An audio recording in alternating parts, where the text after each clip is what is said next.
Assalamualaikum warahmatullahi wabarakatuh. Halo teman-teman. Di video kali ini kita akan melanjutkan materi terkait dengan bentuk pasar dan video ini akan membahas pasar faktor produksi. Pasar faktor produksi merupakan keseluruhan penawaran dan permintaan faktor-faktor produksi yang terdapat dalam suatu wilayah tertentu. Jadi, pasar faktor produksi merupakan keseluruhan penawaran dan permintaan faktor-faktor produksi yang terdapat dalam suatu wilayah tertentu. Dalam pasar faktor produksi, ada beberapa hal yang membedakan dengan pasar barang. Jadi, ada beberapa hal yang membedakan pasar faktor produksi dengan pasar barang.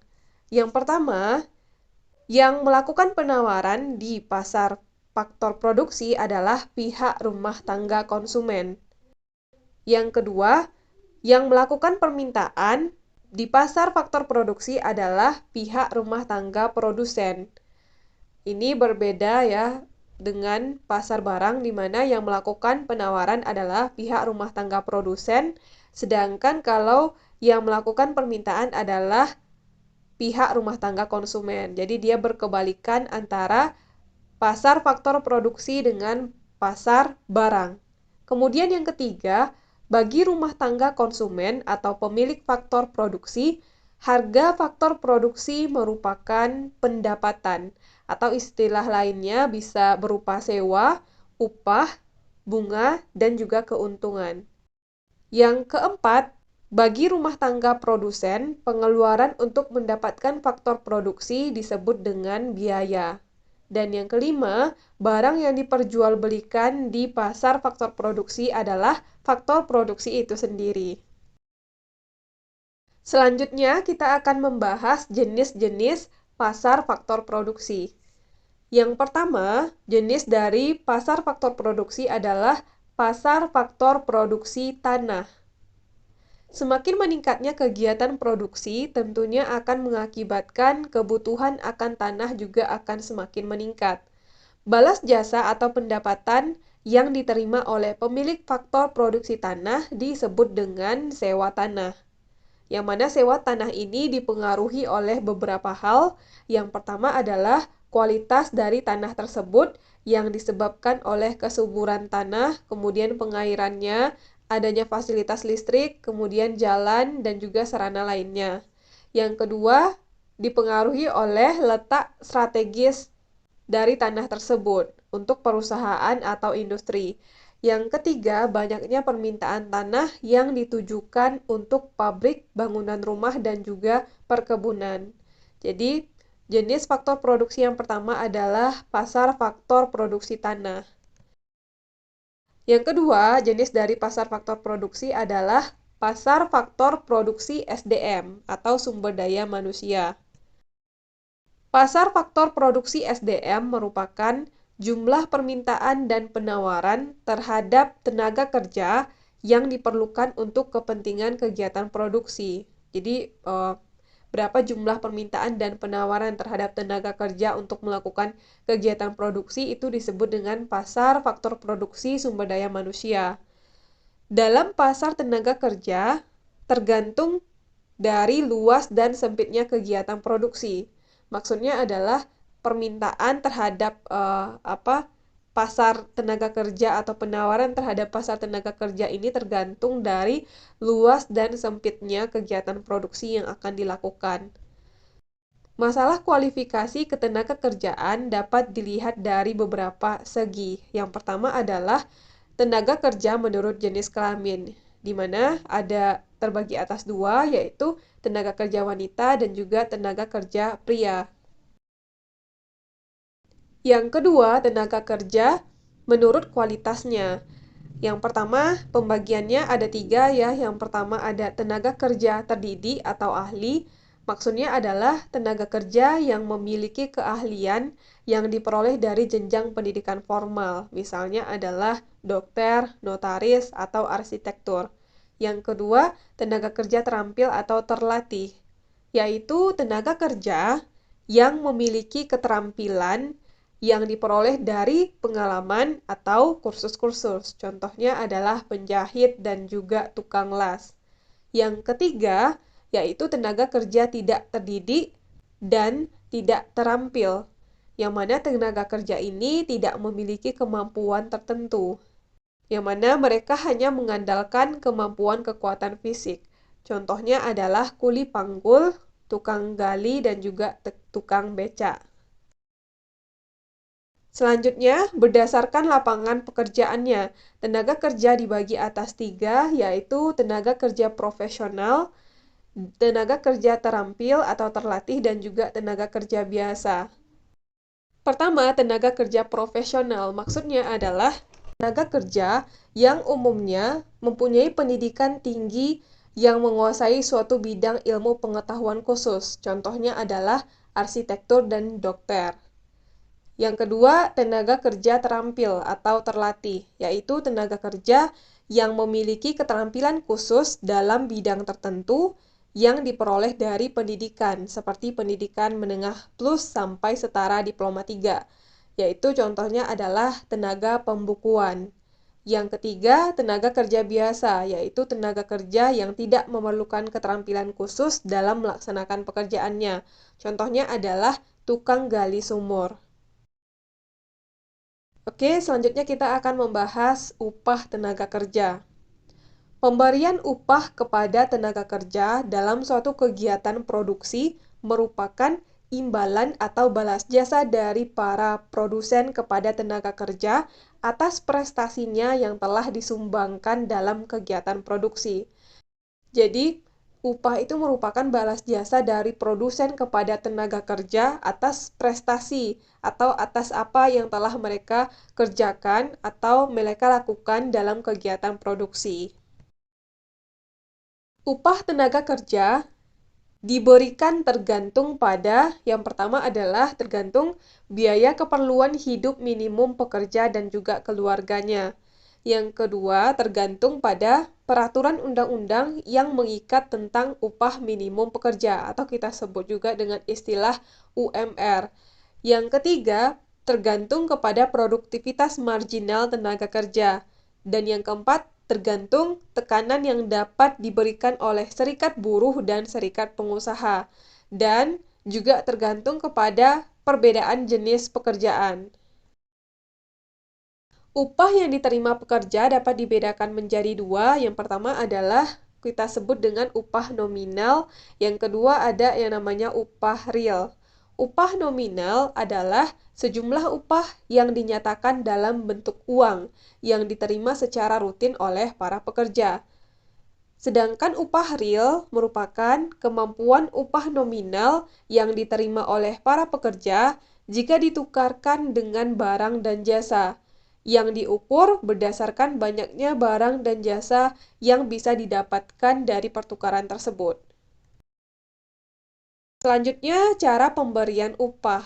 Cara pemberian upah ini juga berbagai macam ya. Yang pertama ada upah menurut waktu. Maksudnya adalah upah yang jumlahnya dihitung berdasarkan lamanya pekerjaan yang dilakukan oleh pekerja, misal dalam jam, hari, ataupun bulan.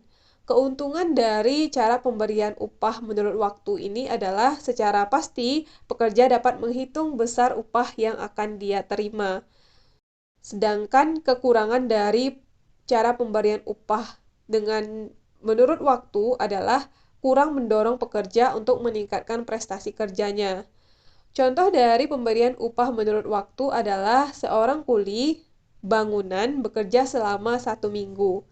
Jika 1 hari 20.000 upah yang akan dia terima, maka upah yang akan diterima selama 7 hari atau 1 minggu adalah berarti 20.000, karena upahnya dalam 1 hari 20.000 dikali dengan 7, maka didapatkan upah yang akan diterima oleh kuli bangunan selama 1 minggu atau 7 hari adalah 140.000. Yang kedua, cara pemberian upah adalah upah menurut hasil atau upah satuan atau potongan. Maksudnya adalah besar upah akan ditentukan oleh banyaknya hasil produksi yang dicapai oleh pekerja tersebut dalam waktu tertentu. Keuntungan dari sistem ini adalah pekerja akan bekerja segiat-giatnya, mengejar penghasilan yang besar sehingga perusahaan produktif. Sedangkan kekurangannya, hasil pekerjaan kurang baik dan kurang memperhatikan keselamatan dan kesehatan bekerja. Supaya kita lebih mengerti, berikut contoh dari upah menurut hasil. Seorang pemetik daun teh dalam satu hari berhasil memetik daun teh sebanyak 20 kg. Jika per kilo akan dibayar 2.500, maka pemetik daun teh tersebut akan menerima upah sebesar, artinya adalah karena dia bisa memetik daun teh 20 kg dalam satu hari, artinya jika per kilonya harganya 2.500, maka 20 dikali dengan 2.500 didapatkan 50.000. Jadi di dalam satu hari, pemetik daun teh bisa menghasilkan atau menerima upah 50.000. Selanjutnya, yaitu cara pemberian upah, yaitu upah borongan. Maksudnya adalah cara pembayaran upah yang akan dibayarkan kepada pekerja ditentukan berdasarkan kesepakatan antara pekerja dengan yang memberikan pekerjaan pada saat pekerjaan belum dimulai. Jadi cara pembayarannya itu ditentukan berdasarkan kesepakatan, tetapi pada saat pekerjaan itu belum dimulai. Perhitungan upah borongan sering digunakan untuk pekerjaan yang sulit dihitung dengan satuan. Contohnya adalah pekerjaan membangun rumah dan juga jalan raya. Biasanya itu cara pemberian upahnya adalah borongan. Selanjutnya adalah cara pembayaran dengan sistem bonus. Maksudnya, upah tambahan yang diterima oleh para pekerja di samping upah tetap untuk merangsang pekerja supaya lebih baik dan sesuai dengan yang diharapkan. Besar bonus akan tergantung dari keuntungan yang diterima perusahaan. Contohnya adalah seorang salesman memperoleh gaji 250.000 per bulan dan akan menerima tambahan atau bonus dari hasil penjualannya sebesar 20%. Artinya adalah jika penjualannya 2 juta, maka upah yang akan dia terima per bulannya adalah 250.000 ditambah 20% dari 2 juta. Dan hasilnya adalah 600.000. Jadi, upah yang akan diterima oleh salesman ini adalah 600.000. Yang terakhir adalah sistem mitra usaha. Maksudnya adalah para pekerja selain mendapat upah tetap, mereka juga secara bersama-sama melalui organisasi pekerjaannya mendapatkan bonus dari perusahaan dalam bentuk saham. Dengan keadaan tersebut berarti pekerja merupakan mitra usaha perusahaan. Contohnya adalah setiap pegawai diberikan sejumlah saham perusahaan yang akan diterima berdasarkan prestasinya. Dan yang ketiga, tadi kan pembagian dari pasar faktor produksi ini ada pasar faktor produksi tanah, kemudian pasar faktor produksi sumber daya manusia, dan yang selanjutnya adalah pasar faktor produksi sumber daya modal. Modal artinya adalah setiap barang yang memberikan suatu pendapatan bagi pemiliknya tanpa ia bekerja. Pengertian lainnya, modal adalah tiap-tiap hasil atau produk yang digunakan untuk menghasilkan produk selanjutnya. Dan modal ini tidak selalu identik dengan uang, namun modal merupakan segala sesuatu yang dapat digunakan untuk menghasilkan barang. Jadi, modal tidak selalu identik dengan uang dan kita bisa menggunakan modal ini untuk menghasilkan produk selanjutnya. Sumber daya modal dapat diklasifikasikan yang pertama menurut sifatnya. Yang mana menurut sifatnya sumber modal terbagi atas dua, yaitu modal lancar dan modal tetap. Modal lancar merupakan modal yang hanya dapat digunakan satu kali dalam proses produksi, seperti bahan baku dan bahan mentah. Yang kedua, modal tetap merupakan modal yang digunakan lebih dari satu kali dalam proses produksi. Contohnya adalah mesin-mesin dan juga peralatan. Selanjutnya, menurut sifatnya, sumber modal dibagi atas dua, yaitu modal individu dan modal masyarakat. Modal individu merupakan modal yang digunakan oleh individu sebagai sumber pendapatan sekalipun pemiliknya tidak ikut dalam proses produksi. Misalnya adalah pemilik taksi. Yang kedua, modal masyarakat merupakan modal yang digunakan oleh masyarakat dalam menghasilkan barang dan jasa. Contohnya adalah kendaraan umum. Kemudian, menurut bentuknya, modal terbagi atas dua, yaitu modal abstrak dan modal konkret. Modal abstrak merupakan modal yang tidak berbentuk fisik atau tidak berwujud, tapi sangat menentukan hasil produksi. Contohnya adalah keahlian seseorang. Sedangkan modal konkret merupakan modal yang wujud fisiknya dapat dilihat atau berwujud seperti mesin-mesin. Nah, selanjutnya faktor produksi. Faktor produksi yang selanjutnya adalah pasar faktor produksi kewirausahaan. Pengusaha artinya adalah orang yang menjalankan kegiatan usaha, baik usaha jual beli maupun usaha produksi yang tujuan utamanya adalah mendapatkan keuntungan dan menanggung resiko yang akan terjadi dalam kegiatan usahanya. Seperti contohnya adalah pengusaha tahu dan tempe. Sedangkan yang kedua adalah wirausaha. Wirausaha merupakan orang yang mampu mencari dan memanfaatkan peluang usaha serta mendapat sumber dana dan sumber daya yang diperlukan untuk kegiatan usaha dan berani menanggung resiko yang akan terjadi dalam kegiatan usahanya. Contohnya adalah manajer perusahaan sepatu. Kewirausahaan mempunyai pengertian yang lebih luas dibanding dengan pengertian pengusaha. Seorang pengusaha belum tentu merupakan wirausahawan, sedangkan seorang wirausahawan sudah pasti merupakan pengusaha. Jadi, kewirausahaan ini mempunyai pengertian yang lebih luas dibandingkan dengan pengusaha. Oke, dalam melakukan kegiatan produksi, maka suatu perusahaan akan mendapatkan yang namanya laba. Atau seorang pengusaha akan mendapatkan yang namanya laba. Laba atau keuntungan ditentukan dengan cara mengurangi hasil penjualan yang diperoleh dengan berbagai biaya yang dikeluarkan. Dalam selisih antara penjualan dengan biaya, akan terdapat 3 kemungkinan, yaitu ketika penjualan besar dari biaya, maka situasi itu disebut dengan untung.